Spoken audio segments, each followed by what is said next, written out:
तो अच्छा पढ़ा सकती है तो कोचिंग बंद नहीं होना चाहिए। साइंस में जाना चाहते हैं तो मेरे बूते की बात नहीं है कि मैं उनको विज्ञान पढ़ा सकूं, और मेरे बूते की बात इसलिए भी नहीं है कि मैंने पढ़ाई छोड़े 20 साल हो गए। और क्योंकि स्कूलों में टीचर इतना ध्यान नहीं दे पाते क्योंकि 100 बच्चे रहते हैं और कोचिंग में पर्सनल स्पेसिफिक ध्यान दिया जाता है उन बच्चों पर। सरकार की तरफ से ऐसा बताया जा रहा है, फैसला लिया गया है कि अब शिक्षण संस्थानों के अलावा जो कोचिंगें हैं उनमें उनको बंद कर दिया जाएगा। और इस वक्त हमारे साथ में कुछ छात्र हैं, कुछ छात्राएं हैं। आपका नाम क्या है? कृतिका वाल्मीकि। तो आपको क्यों लग रहा है कि ये सरकार का गलत फैसला है कि जब कोचिंगों को बंद कर दिया जाएगा?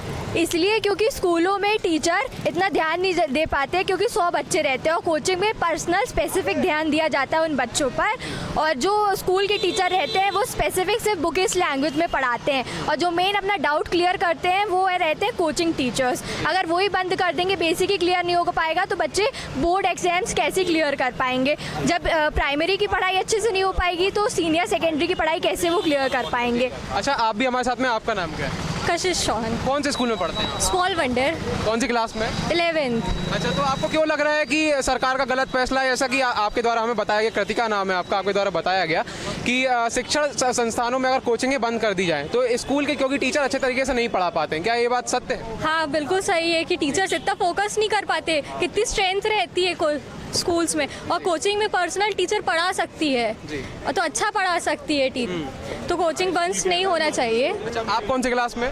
मैं 11th। और कौन से स्कूल में पढ़ते हैं? आदित्य कॉन्वेंट। अच्छा, तो देखा आपने, दोनों ही अलग जो छात्राएं हैं दोनों ही अलग शिक्षण संस्थान की हैं और क्या कुछ उनका कहना है। अभी यहाँ पर मध्य प्रदेश बिजली प्रकोष्ठ कांग्रेस के अध्यक्ष भी है, बिजली प्रकोष्ठ के अध्यक्ष है सौरभ नाटी शर्मा। अभी हम उनसे भी आगे बात करेंगे, तब तक जुड़े रहें द लुक न्यूज़ चैनल के साथ में। केंद्र सरकार की एक शिक्षा नीति ऐसी है जिसका विरोध जो है कांग्रेस के सदस्य कर रहे हैं जबलपुर में। प्रधानमंत्री नरेंद्र मोदी को लेकर के ज्ञापन भी आपने सौंपा। यहाँ पर आप सौरभ नाटी शर्मा जी आप हैं हमारे साथ में।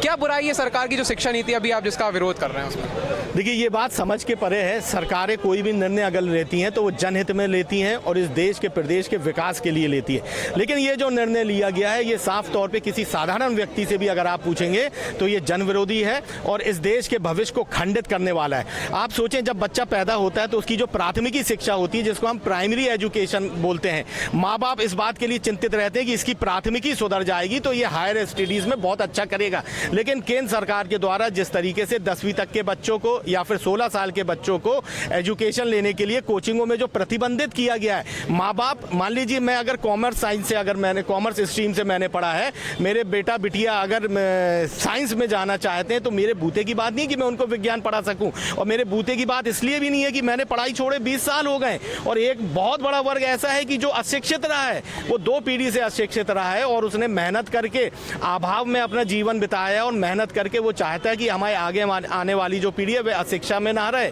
वे अभाव में ना रहे। तो अपनी आय का बड़ा हिस्सा वे काट के उस बच्चे की एजुकेशन पे लगाता है कि मैं अगर नहीं पढ़ पाया हूँ तो मेरा बच्चा पढ़ सके, तो वो अच्छे स्कूल में डालता है, अच्छी कोचिंग में डालता है, अच्छी उसको वातावरण देता है शिक्षा के लिए, अच्छा एक एटमॉस्फेयर बनाता है। लेकिन जब आप उसको 10वीं तक इस एजुकेशन से वंचित रखेंगे तो इस देश का बहुत बड़ा जो वर्ग है वह अशिक्षा की ओर बढ़ रहा है। केंद्र सरकार की इसके पीछे क्या षड्यंत्र है? एक बड़ा षड्यंत्र ये भी हो सकता है कि आज जिस तरीके से इस देश में माहौल है, इस देश का जो भविष्य है, अगर वह अनपढ़ रहेगा तो आगे चल के भविष्य में न सत्ता से सवाल पूछ सकता है, न सरकार से सवाल पूछ सकता है, और तानाशाहियों को जिस और इस देश को ले जाना है वो वहाँ ले जा सकते हैं। अच्छा, तो आपने देखा कि यहाँ पे क्या कुछ कहना है कांग्रेस के सदस्यों का, और अगर हम केंद्र सरकार की दृष्टिकोण से ये चीज़ देखते हैं तो ये समझ में आता है कि वो चाहती है, केंद्र सरकार चाहती है कि जो अभिभावक हैं और जो छात्र हैं उनके ऊपर कोचिंगों का जो अतिरिक्त भार पड़ता है वो कम पड़े। जहाँ तक मुझे इस पूरे मामले में समझ में आ रहा है, शायद इसलिए ये व्यवस्था की गई है। लेकिन हमारे जो कांग्रेस साथी हैं, कांग्रेस पार्टी के जो सदस्य हैं, उनके हिसाब से, अगर उनके अनुसार हम दृष्टिकोण से सोचते हैं तो उनका कहना है कि आखिर क्यों शिक्षा ना ली जाए, शिक्षण जो अलग से जो शिक्षण संस्थान चल रहे हैं, प्राइवेट कोचिंग है, उनमें क्यों ना ली जाए शिक्षा। इस विषय को लेकर के इन्होंने जो है यहाँ पर अभी जबलपुर कलेक्टर को ज्ञापन सौंपा है। कलेक्ट्रेट में आकर के प्रधानमंत्री और मेरे हाथ में जो अभी आप यहाँ पर कागज़ देख रहे हैं, इसमें प्रधानमंत्री हैं, केंद्रीय शिक्षा मंत्री हैं और जो कि भारत सरकार के हैं, और मुख्यमंत्री हैं मध्य प्रदेश के मोहन यादव, उनको जो है ज्ञापन सौंपा है कांग्रेस पार्टी की तरफ से। क्योंकि कांग्रेस पार्टी का ये कहना है कि जो अलग से कोचिंगें होती हैं उनमें अच्छे तरीके से बच्चों के पढ़ाई पर ध्यान दिया जाता है, स्कूलों में नहीं दिया जाता है। सेंट थॉमस के जी। सही लगता है कि सही फैसला हो रहा है कि आप लोगों के द्वारा यहाँ पर विरोध किया जा रहा है इस बात का कि कोचिंगों को जो है बंद कर देना चाहिए, तो ये सही है या फिर गलत? गलत है जी। मतलब कोचिंगों को खुले रहना चाहिए जी। और अगर हम यहाँ पर छात्रों की बात करते हैं, छात्राओं की बात करते हैं, तो अभी उनकी भी बात आपने सुनी, उनका भी यही कहना था कि जो अलग से जो हम कोचिंगों में जाते हैं तो वहाँ पर हमारे पर विशेष ध्यान दिया जाता है, लेकिन स्कूलों में जो है ध्यान नहीं दिया जाता है। अब इस विषय को लेकर के केंद्र सरकार का क्या फैसला होने वाला है आगे, वो तो समय आने पर पता चलेगा। कैमरामैन राजेश के साथ अनिमेश मिश्रा की report, the look news, Jabalpur.